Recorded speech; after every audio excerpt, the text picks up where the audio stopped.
This is a video to talk about the dual awareness protocol. When something distressing happens to us, and it's not a traumatic event, it's just something unpleasant, we might feel a lot of responses in our body. So we might feel like we've got an upset stomach, we might feel like we can't stop thinking about it, we might feel worried that other people are thinking ill of us, we might have a lot of these.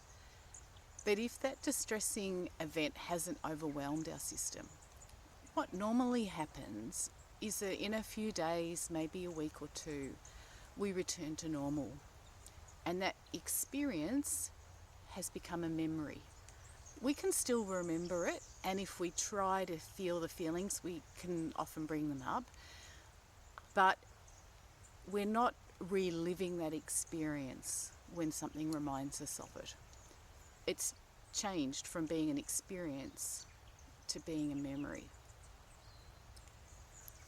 With a traumatic event, that means that the overwhelm, the distress that was caused by the event overwhelmed our ability to cope and our normal mechanism, so that turning something from an experience into a memory didn't happen. It's still in the experience category.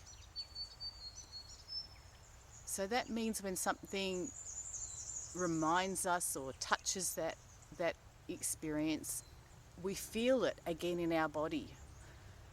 We relive what happened. We feel the same or perhaps similar feelings to what happened at the time. We might get a sense of panic, we might feel sick, we might feel, oh no, it's all happening again. But it's not. But it feels like it is. What the dual awareness protocol does is it helps us in that moment when we're triggered to go, hang on, this is what's happening to me, to put a pause in there to train our brain to react differently. So what happens is we trigger and then we respond with panic, perhaps. Trigger, respond with panic, and we set up this pattern of trigger, response, trigger, response. And what the dual awareness protocol is helping us to put a pause between the trigger and the response, to go, okay, I've been triggered, but that's because I'm remembering the memory. And then go through the process and bring yourself back to the present. So the dual awareness part of it is being aware of the memory of it being in the past and aware of the present, not being sucked back into the past.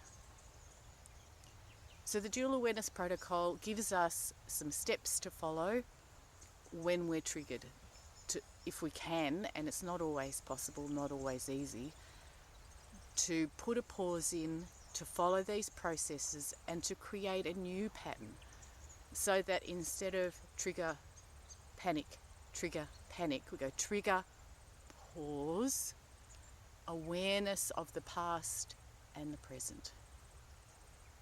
Help us to calm, create a new neural pathway in our brain, so we're not always going on this repeated pattern. I hope that the dual awareness protocol, it's not mine, it's been around for ages, can really help you. I have another video in which we go through it step by step. Thanks.